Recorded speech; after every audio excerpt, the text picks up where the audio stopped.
Est-ce qu'ils sont déjà débarqués dans la prison? On a juste 25% de chance, encore une fois, Chaos Factor super bas. C'est un oui, on est dans la prison. Donc Chardon et Rollon vont fermer la porte violemment derrière eux, ils vont se retourner, ils vont constater qu'ils sont dans la prison où Méo va se trouver. Une autre question que j'ai, c'est est-ce que Méo est le seul prisonnier dans cette prison-là? Est-ce qu'il y a d'autres gens qui sont dans cette pièce? Je vais dire que c'est peu probable, on va mettre 10% de chance que Méo soit le seul. Méo n'est pas le seul prisonnier, donc il y a d'autres prisonniers dans la pièce avec eux. Je pense honnêtement pas qu'il y aurait énormément de prisons dans une base comme celle-là, donc on va dire qu'il va y avoir un des 4 prisonniers de plus que Méo qui vont être là. Il va y avoir 3 prisonniers. Dans la pièce dans laquelle il se trouve, il y a essentiellement rien, à l'exception d'une rangée de cages qui se trouve au fond, là, collée contre le mur du fond. Et dans chacune de ces cages va se trouver un prisonnier. Méo va être très facile à repérer, parce que c'est la seule souris qu'il y a dans la pièce. Et on va reconnaître sa petite silhouette qui est prise là, derrière les barreaux de sa petite cage.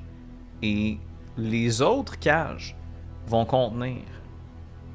L'une d'entre elles va contenir 2 cochons d'Inde. La dernière d'entre elles va contenir ce qui a l'air d'être la silhouette écarlate d'un oiseau qui a la tête penchée vers le sol, là, comme le bec pointé vers le sol, qui va à peine lever les yeux lorsque les 3 protagonistes vont rentrer là, en causant un boucan impossible. Et la première chose que Rollon va faire après que tout le monde soit rentré dans la pièce, ça va être de se jeter contre la porte pour essayer de la retenir le plus longtemps possible, pour essayer d'empêcher quelqu'un de l'extérieur d'ouvrir la porte et de rentrer dans la prison. Je me demandais aussi s'il y avait un gardien dans la prison. On va dire que c'est très probable. On va pas dire presque certain, on va dire très probable. On va dire que c'est un 35% de chance. Il n'y a pas de gardien. Ok, il n'y a pas de gardien. Ces bandits-là ont une très grande confiance en leur cage. Puis de toute façon, qu'est-ce que les prisonniers vont faire? Ils vont se libérer puis ils pourront pas s'enfuir de la forteresse. Je pense que c'est quand même plausible qu'il n'y ait pas de garde à ce moment-là qui surveille ces 4 personnes-là sans défense. Donc, la voie est libre, mais tous ces prisonniers-là sont pris dans des cages et ils n'ont pas les clés. Et Rollon retient la porte en se demandant combien de temps ça va prendre avant que le chef des bandits ou peut-être d'autres bandits essaient de l'enfoncer. Donc le temps est vraiment compté ici. Je pense que dans une situation comme ça, on n'a pas le choix de traiter l'initiative comme si ça va être un combat parce que ça pourrait le devenir bientôt. Hyacinthe va jouer sur le tour de Chardon, donc on voit qui commence, qui joue quand. Chardon, tu as un roi, Rollon, tu as une reine, et les bandits et autres ennemis vont avoir un roi aussi, mais le cœur est avantagé, donc Chardon va jouer avant. Elle va se jeter vers la cage du petit Méo là, qui est extrêmement content de les voir arriver, mais qui a aussi beaucoup de peur dans le regard parce que là il sait qu'il y a du bruit et que les bandits s'en viennent. Et elle va essayer d'ouvrir le barreau de la cage, mais évidemment la porte est barrée. Et Chardon n'a pas la compétence qui lui permettrait de crocheter une serrure. Je pense pas que Hyacinthe aurait ça non plus. Malix peut-être, mais Malix est pas avec eux en ce moment. Ils sont un peu désespérés. Et à ce moment-là, Chardon pense à quelque chose. Chardon se rappelle de quelque chose qui est arrivé il y a des mois de ça. Quand elle se promenait dans la forêt et qu'elle avait trouvé une clé par terre. Elle s'en était jamais débarrassée, elle l'avait toujours gardée sur elle. Parfois, elle la sortait la nuit en la regardant, en se demandant bien à quoi cette clé-là pouvait donc servir. Et soudainement, alors qu'elle doit absolument, désespérément déverrouiller la cage qui retient Méo, il y a une petite éclair, une petite étincelle de curiosité dans sa tête qui lui dit « T'as-tu vraiment d'autres options? Essaye donc ça. C'est quoi le pire qui pourrait arriver? » Chardon va sortir la clé, qui a l'air d'être faite comme en une série de petits ossements qui ont été comme fusionnés ensemble. Elle va la regarder pendant une seconde et elle va enfoncer cette clé-là dans le cadenas qui retient la cage de Méo verrouillée. Et lorsqu'elle va tourner la clé, elle va entendre deux bruits. Le premier, c'est celui du mécanisme du cadenas qui se déverrouille et qui permet à la porte de la cage de Méo de s'ouvrir.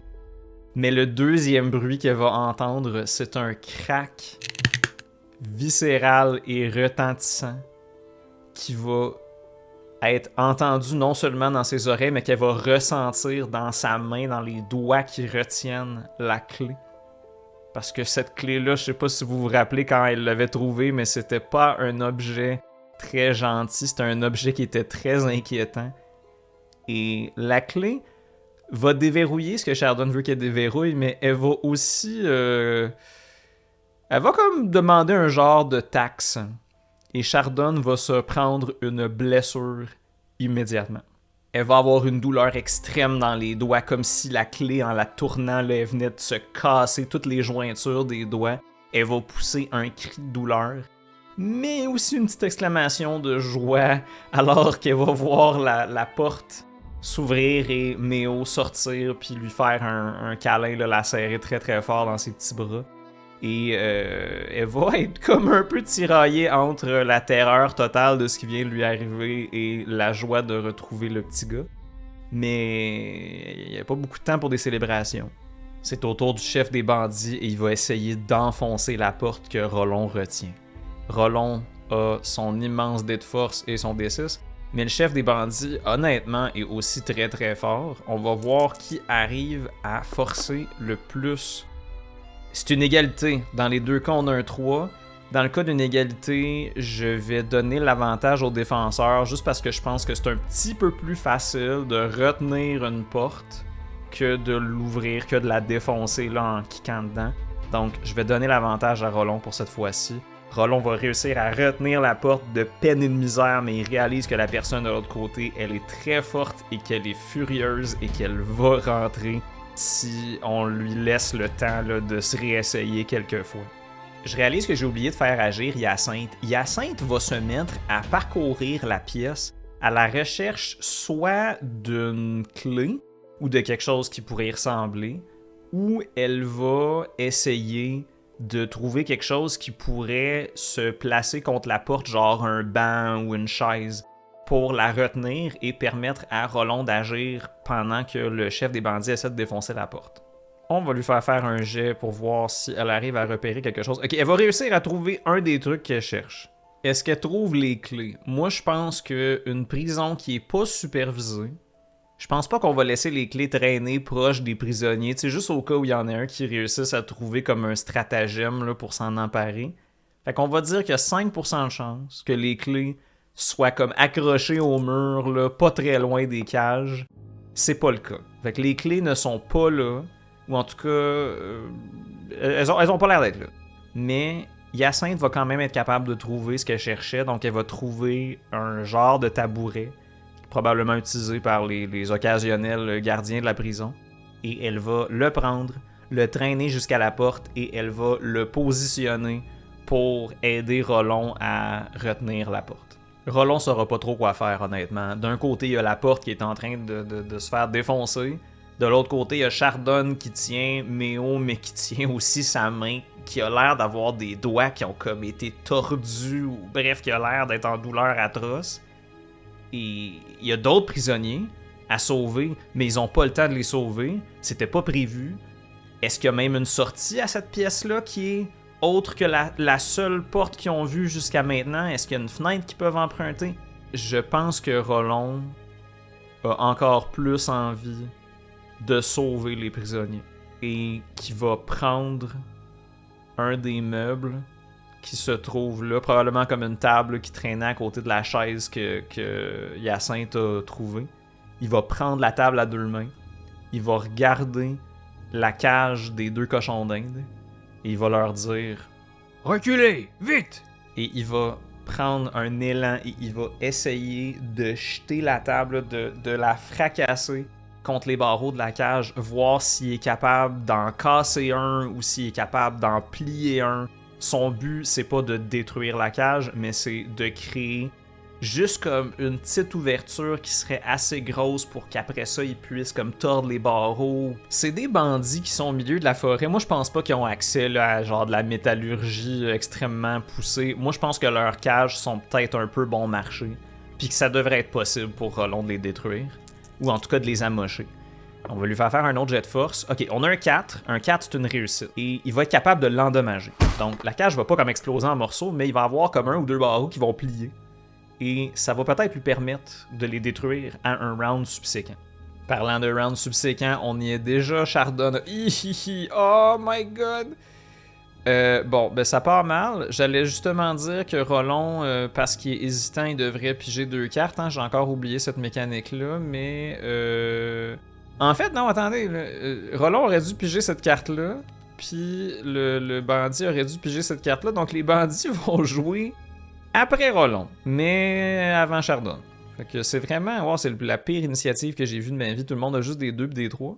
Puisque c'est encore à Rollon, il va empoigner avec ses immenses pattes les barreaux de la cage qui a endommagé et il va essayer de les casser. Il va juste tirer dessus le plus fort qu'il peut. Les muscles de ses immenses bras vont se tendre. Est-ce qu'il est capable de détruire la cage ou de l'ouvrir assez pour que les 2 cochons d'Inde puissent sortir? Il en est pas capable. Il va pas réussir. Pendant ce temps-là, le chef des bandits continue d'essayer de rentrer de force. Hyacinthe retient la porte, mais Hyacinthe n'a pas la force et la carrure de Rollon. On va lui donner un +2 parce qu'elle a été capable de mettre quelque chose dans la porte pour s'aider. Mais il y a quand même un risque que même avec un +2, elle soit pas capable de retenir la porte. Tout le monde échoue catastrophiquement.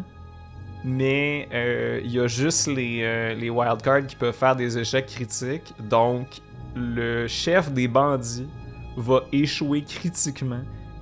Ah oui, Hyacinthe retient la porte et tout ce que tout le monde dans la pièce va entendre, c'est comme le chef des bandits qui recule, qui donne un bon coup dans la porte qui fait clang, et le chef des bandits de l'autre côté qui fait comme ah! Ah! Ouch! Ah! Et tout le monde va se regarder, l'air de faire comme c'est-tu normal? Qu'est-ce qui se passe? T'sais, mais pas le temps pour ça. Là. Chardon, elle, va voir que Rollon est en train d'essayer de libérer les cochons d'Inde. Elle va voir la dernière cage qui contient le cardinal qui a toujours pas bougé. Elle va voir qu'il y a un petit tressaillement là, dans les plumes de ses ailes. Il est conscient de ce qui se passe, il entend ce qui se passe. Et Chardon sait qu'elle ne peut pas le laisser là, tout seul. Elle va regarder la clé qu'elle a dans ses mains. Elle va regarder ses doigts qui ont comme plié, qui ont été tordus lorsqu'elle a tourné la clé dans la porte. Elle va baisser le regard vers Méo. Elle va lui donner une petite tape amicale dans le dos pour lui dire d'aller vers Rollon. Et Méo va la regarder et lui dire « Chardon, tes doigts? Qu'est-ce qui est arrivé à tes doigts? » Et elle va lui sourire et elle va lui dire « Rien qui se répare pas avec un peu de soupe et beaucoup de dodo. » Et elle va se diriger vers la cage du cardinal. Elle va enfoncer la clé squelettique dans le verrou, grincer des dents et tourner. Et encore une fois, il va y avoir un crack terrible qui va parcourir ses doigts, parcourir ses mains. La clé va prendre la taxe qui lui est due, mais la porte de la cage va s'ouvrir. Chardon est maintenant à 2 blessures. Je réalise qu'on n'a jamais expliqué les blessures dans Savage Worlds dans cette série-là parce que les personnages n'ont jamais été blessés, ce qui est quand même incroyable, après 8 épisodes. Mais quand un personnage wildcard reçoit au-dessus de 3 blessures, il risque la mort. Donc là, Chardon, on peut dire qu'elle est comme pas mal à la moitié de ses points de vie. Elle peut se prendre une 3e blessure, et si elle se prend au-delà d'une 3e blessure, les chances qu'elle meure sont extrêmement élevées. Donc, elle est vraiment en train de jouer avec le feu en ce moment. Là. Ça va pas bien. Là. Lorsque la porte de la cage va être débarrée, le cardinal va ouvrir ses yeux noirs et va regarder Chardon. Et il va ouvrir le bec et il va lui dire « Est-ce que vous avez une arme pour moi? » Chardon va le regarder un peu surprise. Elle va pointer avec ses doigts cassés là, son couteau qu'elle a à sa ceinture. Et le cardinal va faire un petit nom de la tête et il va dire « Non, non. Beaucoup trop petit. » Il va se lever, déployer ses ailes un petit peu, comme les étirer, comme si ça faisait longtemps qu'il les avait pas bougées. Il va avancer une patte, puis une autre. Il va trembler un petit peu. Clairement, il est mal nourri, fatigué. Il a été confiné là très longtemps. Mais Chardon va voir dans le regard de cet individu-là que... Il y a comme une petite étincelle, une petite flamèche là, qui vient de s'allumer maintenant qu'il est libéré. Quelque chose dans son regard qui dit « Maintenant, je peux enfin me battre. » On va faire un nouveau tour d'initiative. On a Chardon qui a un 10, Rollon qui a un 2 parce que c'est le pire des deux résultats qu'il garde, et les bandits qui vont avoir un 3. Donc Chardon, cette fois-ci, va agir en premier. Chardon va regarder autour, elle va se douter que ça va bientôt être le temps de partir, donc elle va essayer de trouver n'importe quelle sortie qu'il pourrait y avoir, n'importe quelle façon dont le groupe pourrait se sortir, s'extirper de cette prison-là sans avoir à passer par la porte par laquelle ils sont rentrés. Est-ce que cette sortie-là existe? On va dire qu'il y a 10% de chance. On va dire que c'est peu probable. Et non, il n'y a pas de sortie évidente. Chardon va regarder autour d'elle. Il n'y a pas de volet, il n'y a pas de fissure, il n'y a pas de porte que le groupe peut emprunter. Et elle va être assez désespérée, mais elle va soudainement réaliser quelque chose. Cet endroit-là n'a pas été fait par des grands bâtisseurs. Cet endroit-là a été fabriqué par des bandits qui ont des bonnes connaissances en construction, mais qui sont vraiment pas des experts.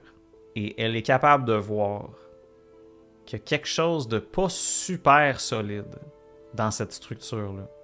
Elle va empoigner sa corde, elle va la mettre dans sa bouche et elle va grimper là, autant qu'elle peut, là, avec ses doigts comme pratiquement tous cassés, jusqu'au plafond, pour aller attacher cette corde-là à une des poutres qui retient le toit de la bâtisse. Elle va jeter la corde en bas et elle va dire « Tirez tous là-dessus! Tout le monde ensemble! » Le chef des bandits s'est sonné quand même assez sérieusement de l'autre côté de la porte au dernier round. Est-ce qu'il va être capable de se relever? Non, il a trop mal. Il s'est trop magané au dernier tour. Il est pas capable de se relever pour continuer à frapper dans la porte. Rollon, est-ce que cette fois-ci il est capable de détruire la cage qui avait réussi à fragiliser? On a un 6. Je pense que ça va être totalement... Ok, ouais, non, c'est bon. Rollon, il te l'éclate complètement la cage. Là. Il va l'agripper. Il va prendre un bon souffle. Là.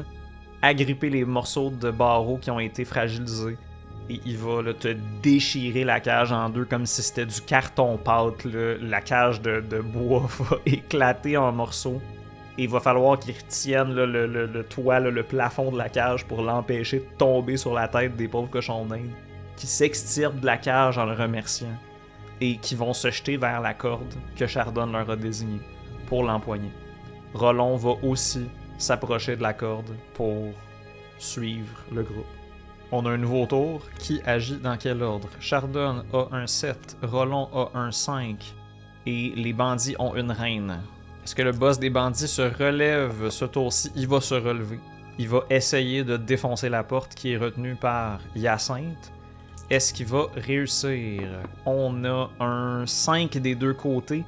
Il réussira pas, mais encore une fois, c'est de justesse parce que le tabouret de Hyacinthe lui donne ce petit avantage-là dont elle a besoin. Hyacinthe, elle tient bon là, contre la porte. Là.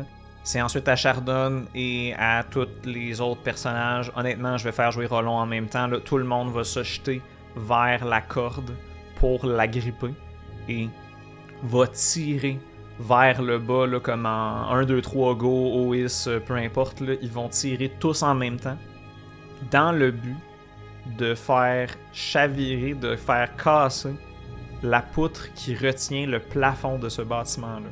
Parce que Rollon est le plus fort du groupe, je vais le faire jouer lui, mais je considère que ce genre de prouesse physique-là serait pas normalement possible, mais là, ils sont 6 à tirer comme des malades vers le bas sur une poutre qui est probablement pas super solide parce que ça a été construit un peu à la va-vite par des bandits. Si on a une réussite, ça casse. Est-ce que la poutre casse? On a un 5. C'est une réussite.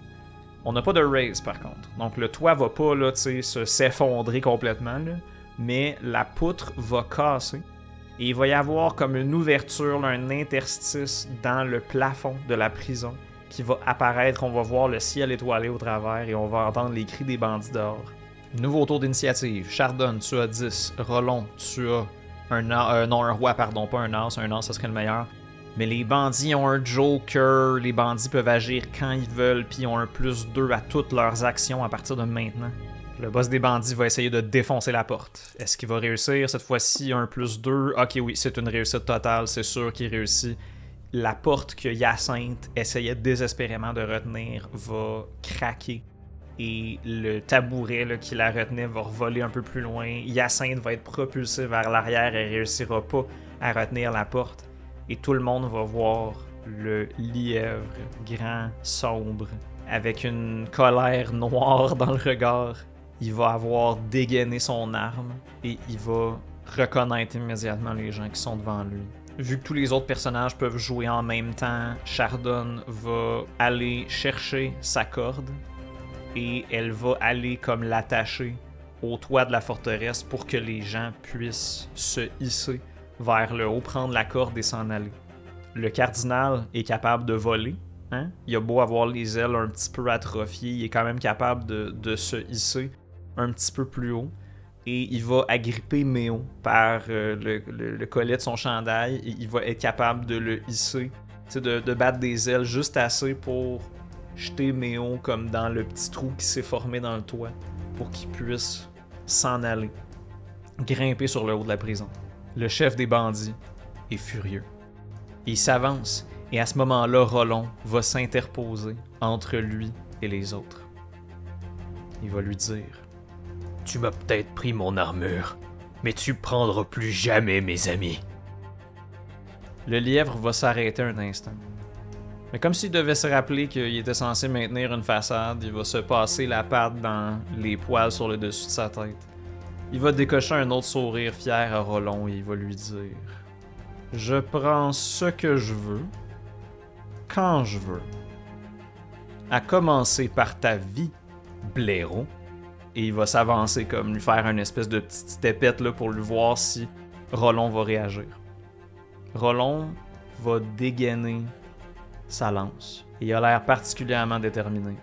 Rollon se battait toujours avec un bâton avant, parce qu'il voulait pas verser le sang de ses adversaires, mais là c'est personnel. On va jouer les tours d'initiative, on va continuer. Chardon a un as, Rollon a un 8. Et les bandits ont un roi, donc Chardon va jouer d'abord, mais après ça, ça va être aux autres. Chardon va hésiter, elle va se demander si elle est censée aider Rollon en tirant sur le chef des bandits ou aider les prisonniers, mais avec la façon dont Rollon s'est interposé, elle va aider les cochons d'Inde, elle va leur lancer la corde, les aider là, à monter, leur tendre le bras pour les aider à se hisser sur le toit. Elle veut être sûre que tout le monde soit évacué le plus vite possible. On va assumer que ça va prendre 2 rounds, au moins, pour que chacun des cochons d'Inde puisse monter sur le toit. Mais si Chardon n'avait pas facilité ce processus-là, ça aurait été encore plus long. Donc, on va assumer que Chardon a fait un de ces rounds-là. Elle va aider un des 2 cochons d'Inde à monter sur le toit. Le lièvre est plus rapide que Rollon, il va essayer de le taillader avec son épée. Rollon a un 7 de parry, mais là on a un 8 qui devient un 9. Ok, c'est pas un raise, on n'a pas de dégâts extra, mais Rollon va quand même se faire toucher par l'attaque et possiblement blessé. Ses dégâts, c'est un D8, un D6. Rollon a 8 de toughness, donc... Ok, Rollon est très chanceux, en fait, il va juste se prendre une égratignure là, contre la jambe. Rollon va profiter de cette opportunité-là pour essayer de le transpercer avec la lance, mais ce sera pas assez. Le lièvre est trop rapide, il va voir l'attaque venir, se pencher en dessous, sourire, se dandiner de gauche à droite, faire passer son arme d'une patte à l'autre. Il va jouer avec Rollon, il va essayer d'attiser sa colère pour lui faire des erreurs. On a un nouveau tour d'initiative. Chardon a un 10, Rollon a du caca et le bandit joue ensuite. Sur un 7, il va toucher. Ce sera pas assez. Pendant que Chardon fait monter le dernier prisonnier, le 2e cochon d'Inde, sur le toit, Rollon va essayer de répliquer. L'échange est endiablé. Chacun part les attaques de l'autre, mais arrive pas à placer une attaque qui serait décisive. C'est très, très serré. Au prochain tour, Chardon a un Joker. C'est excellent pour Chardon. Rollon a un 4 et les bandits ont un 8. Donc, Chardonne va pouvoir jouer quand elle veut. Bandit joue en premier et Rollon en deuxième. Chardonne va pas agir tout de suite, mais elle va encocher une flèche à son arc et elle va trouver une façon là, de tendre les doigts contre la corde de l'arc, même si ses doigts sont extrêmement amochés. Elle aurait normalement un -2 à tous ses jets, mais parce qu'elle a pigé un Joker, elle a un +2, donc tout ça s'annule. Elle va attendre le bon moment. Le chef des bandits va essayer de transpercer Rollon avec son épée. Encore une fois, Rollon, il donne pas du tout de terrain à son adversaire. Il se bat défensivement. Il essaie de pas se faire avoir par les brimades de son adversaire. Et à ce moment-là, Chardonne va lui dire Rollon, viens-t'en! Cours! Maintenant! Le chef des bandits voit Rollon soudainement se retourner et là, il voit une opportunité. Il va essayer de transpercer Rollon dans le dos. Normalement, quand tu t'éloignes d'un combat dans Savage Worlds, un combat en mêlée, ton adversaire a comme une attaque gratuite contre toi et cette attaque-là gratuite va avoir lieu. Est-ce que le chef des bandits ne réussit pas? Rollon réussit à faire une manœuvre défensive, lui donner comme un coup de lance juste avant de s'en aller et va courir en direction de la corde qui a été placée par Chardonne. Et Chardonne va profiter du fait que le chef des bandits essaie de transpercer Rollon dans le dos. Elle va mettre une flèche à son arc et elle va lui enligner ça dans le front. La beauté des attaques à distance, c'est que si elle roule un 4 ou plus, elle touche indépendamment de son parry et elle va toucher. Si elle obtient 8 ou plus, elle peut blesser le chef des bandits. Est-ce qu'elle va réussir? Elle a un 10 qui devient un 14. Donc ça veut dire que sur un 8, elle le blesse. Sur un 12, elle lui fait une wound. Donc il est sonné et en plus de ça, il est blessé. J'ai pas encore utilisé de béni de maître de jeu, fait qu'on va en utiliser un, puis on va voir s'il est capable de limiter les dégâts. On peut faire ça avec les bénis. Il va échouer, il va pas réussir, donc il va se prendre une blessure. Le mouvement de Rollon va être parfaitement coordonné avec Chardonne et lorsque le chef des bandits va essayer de le poursuivre pour le poignarder dans le dos, il va se prendre une flèche en plein dans l'épaule qu'il avait pas du tout vu venir. Il va regarder la flèche qui lui sort du torse, l'air complètement horrifié, comme s'il avait jamais été blessé de sa vie. Et il va voir la petite écureuil dans le toit de la prison là, qui le regarde par un trou, là, qui a les doigts cassés, qui grince des dents, mais qui vient lui enligner une flèche en plein dans le poitrail. Et il a mal. Il a très très mal. J'ai une question, mais avant, on va déterminer l'initiative. Chardonne a 4. Rollon a du caca comme toujours. Et le boss des bandits va jouer en premier. La question que j'ai, c'est est-ce qu'il y a des renforts qui arrivent? Moi, je pense que c'est très probable. Là. Ça fait un bout de temps que le boss des bandits hurle. Oui, il va avoir des renforts. Il va y avoir un imposant total de 4 bandits qui vont débarquer dans les appartements du boss et qui vont commencer à se frayer un chemin dans l'autre pièce pour accourir vers la prison. Ils peuvent pas entrer dans la pièce tous en même temps parce qu'il y a juste une porte, mais il va en avoir au moins un là, qui va rentrer dans la pièce et qui va approcher de Rollon avec une grosse massue dans les mains. Est-ce que le boss des bandits est capable d'agir? Parce que là, il est sonné. Oh non, il est trop sonné, il est pas capable d'agir. Il est juste comme ça avec la flèche dans le torse, puis il est en train de souffrir. Là, il est en train de s'appuyer contre quelque chose, contre un mur, en regardant sa blessure. Chardonne, qui regarde toujours par son ouverture par le toit, va enligner une deuxième flèche. Elle a un -2 sur son attaque, par contre. Est-ce qu'elle va être capable de toucher avec un -2? Elle a un 6! Elle a un 6, ça a le potentiel d'aller encore plus haut. Elle a un 8, elle a un 6, donc elle va pas être capable de faire des dégâts supplémentaires, mais quand même capable de toucher avec son attaque. Est-ce qu'elle peut le blesser à nouveau? Oh, on a un 10. On a un 12. Sur un 12, c'est encore 2 raises. C'est encore un raise, pardon. Là, le chef des bandits, il est encore sonné, si je me trompe pas. Attendez, je vais consulter les règles, je vais être sûr de pas me tromper. Bon, j'ai confirmé avec les règles, nous avons délibéré.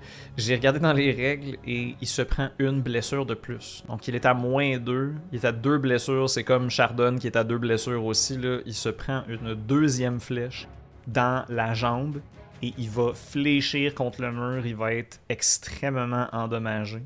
Et maintenant, c'est au tour de Rollon. Rollon qui voit cet être vil qui s'en est pris au sien qui a kidnappé un enfant juste pour avoir comme un avantage contre eux. D'un côté, il y a Chardon qui l'attend, une corde qui pourrait l'amener en lieu sûr, où il pourrait rentrer chez lui avec les siens.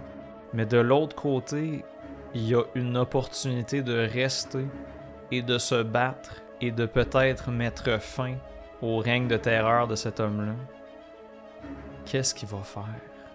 Chardon va le voir hésiter un instant et elle va lui crier. Grimpe, on n'a plus le temps! Est-ce qu'elle va réussir à le persuader?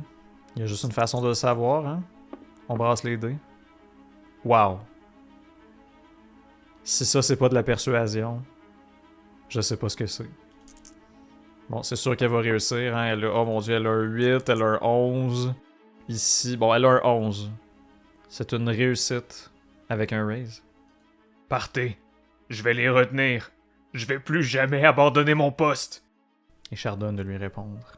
C'est si tu viens pas avec nous que t'abandonnes ton poste, crétin. On a besoin de toi. Le village a besoin de toi. Pense à tout ce qu'on a fait. Dis-toi qu'on pourrait en faire encore plus, mais seulement si tu viens avec nous. Laisse-le pleurer dans son coin et viens-t'en. Vite! Rollon va reculer et va se jeter en direction de la corde. Il va gravir le mur et se sortir de la prison.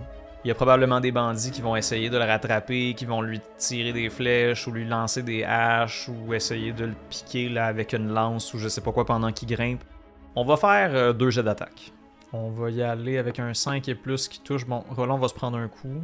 Et le coup va faire... Oh boy, le coup va faire 12. Le coup va faire 22. Rollon se précipite vers la corde, va l'empoigner, se hisser avec ses grands bras, atteindre le toit avec sa patte, et alors qu'il est sur le point de se hisser, il y a un bandit derrière lui qui va courir avec une lance en hurlant et qui va lui planter la lance dans le dos, bien profondément, là, en plein dans le centre.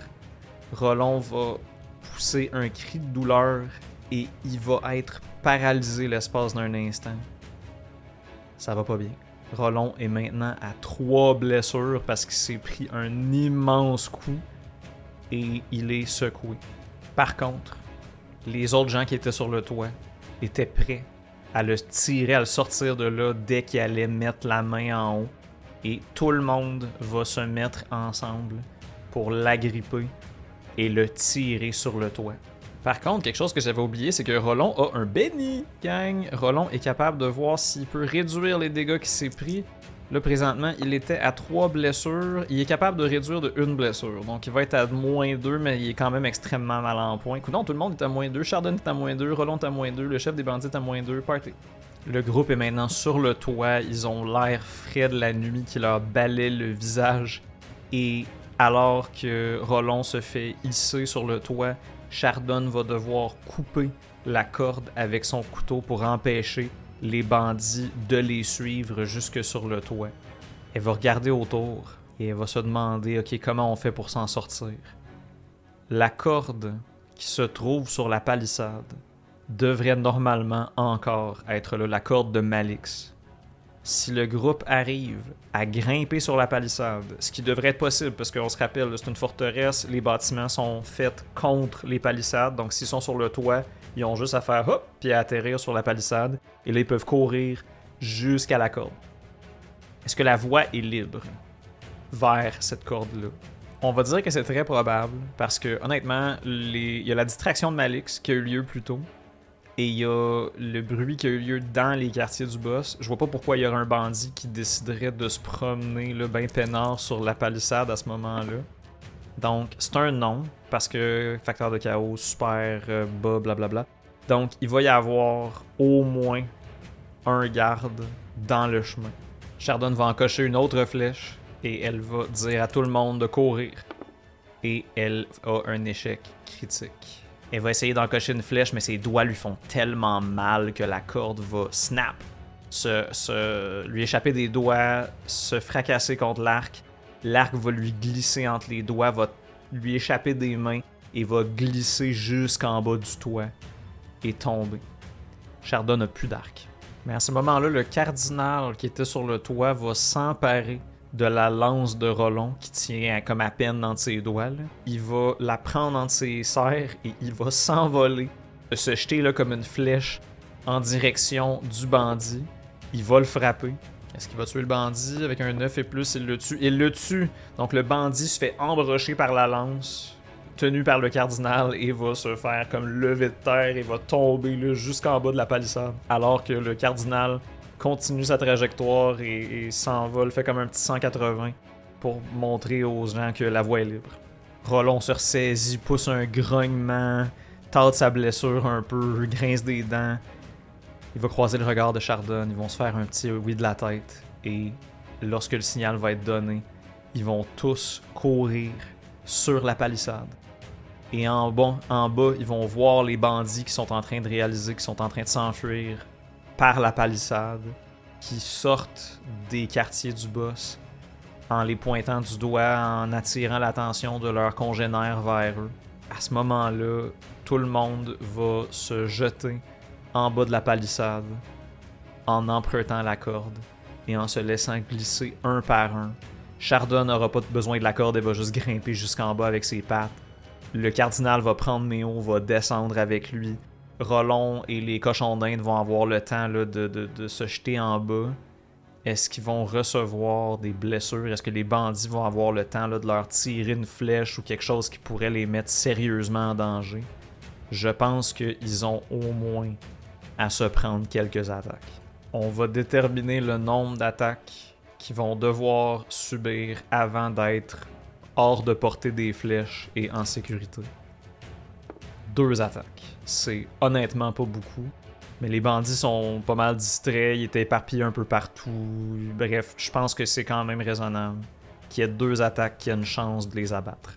Pour des raisons de pur drama, je vais déterminer que Rollon et Chardon vont chacun être la cible d'une flèche. À gauche, on a Chardon, à droite, on a Rollon. Est-ce que quelqu'un se prend un projectile? Les 2 se prennent une flèche. Et là, Chardon, elle va se prendre combien de dégâts? Chardon va être à gauche, Rollon va être à... Non! Non. Chardon se prend 13 dégâts. Et Rollon qui est à 12. Tabarouette. 17. 23. 29. 30. 30 points de dégâts. Rollon n'a plus de bénise. Et Chardon en a un pour essayer d'atténuer ses dégâts à elle, mais elle ne peut pas atténuer les dégâts de Rollon. Chardon va utiliser son béni et va réussir à complètement annuler les effets de sa blessure. Donc la flèche qui aurait pu la tuer va se prendre dans le capuchon de ses vêtements et va l'empêcher d'être blessée mortellement. Mais alors qu'elle va réaliser qu'elle a miraculeusement été épargnée, elle va voir Rollon se prendre un projectile mortel. La bonne nouvelle pour Rollon, c'est que 30 dégâts, ça tue pas. Parce que quand tu subis des dégâts qui t'amèneraient à au-delà de 3 blessures, tu dois faire un jet de vigueur. Et c'est ce jet-là qui détermine comment tu t'en sors ou pas. S'il obtient un échec critique, il meurt instantanément. Sinon, il y a une chance d'être sauvé. On va voir de quoi ça a l'air ce jet-là. Et on a un 9. Donc c'est une réussite. Réussite avec un raise même. Donc tout ce que ça dit, c'est qu'il se prend une blessure, mais que cette blessure-là va être guérie éventuellement. Chardon va voir Rollon dégringoler la falaise rocheuse. Heureusement, la falaise n'est pas assez à pic pour que Rollon meure de cette chute-là, mais elle va le voir rouler jusqu'en bas. Une flèche plantée en plein dans le dos, juste à côté de la blessure qui s'était prise pas longtemps avant. Elle va pousser un cri d'horreur en le voyant tomber jusqu'en bas, peut-être sans vie, relongé au bas de la colline. Tout est noir dans son champ de vision. Il entend des cris au loin, ça vibre dans sa tête. Il sent les pattes de Chardon qui essaient là, de le secouer, qui essaient de le réveiller. Il entend sa voix, comme si elle était très lointaine mais très proche en même temps. Roland, réveille-toi, ils s'en viennent. Son corps est lourd, tellement lourd. Il est plus capable de bouger. Il a juste envie de dire à Chardon de s'en aller, de le laisser là, mais il peut pas. Il peut même pas lui dire ça. Il peut même pas se sacrifier pour les autres. Et dans sa mort, il va l'entraîner avec lui. C'est pas ça qu'il veut. C'est jamais ça qu'il a voulu.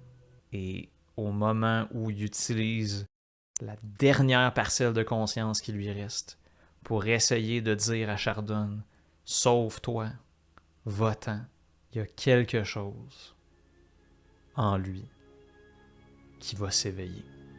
Chardon va être aveuglé par une lueur d'un vert éclatant qui va surgir de son ami, de ses blessures, et qui va lui insuffler une force nouvelle, venue d'on sait où. Roland lui-même va avoir l'air extrêmement surpris. Roland va se relever. Ses yeux sont parcourus de la même énergie verte qui a l'air d'animer son corps. Et lorsqu'il va battre des paupières, cette énergie-là va disparaître un instant. Roland va regarder autour de lui, va réaliser que derrière eux, dans la forteresse, il y a des bandits qui s'apprêtent à leur tirer dessus à nouveau, ou peut-être à descendre pour aller les rejoindre. Il va regarder Chardon. Chardon va le regarder tout aussi surprise que lui, comme si elle venait de voir un miracle du grand arbre. Et Roland va se jeter vers elle, l'agripper, la hisser sur son épaule et courir le plus vite qu'il peut en direction de la forêt pour rattraper les autres prisonniers évadés qui les attendent quelques mètres plus loin. Et Roland va sentir son armure sur lui. Mais pas la vraie armure. Pas le morceau de métal qui a traîné avec lui depuis qu'il a commencé à vagabonder, depuis qu'il a rejoint le groupe. Une vraie armure. Un vrai symbole du grand arbre. Gravé dans son âme. Et là-dessus, on va arrêter notre épisode.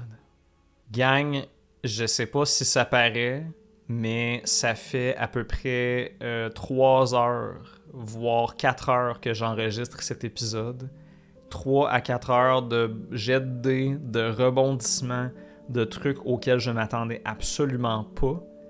Et je vais admettre qu'il y a des choses dans cet épisode qui étaient des éléments que j'avais, disons, pas prévus, mais que je gardais pas loin au cas où l'occasion se présentait.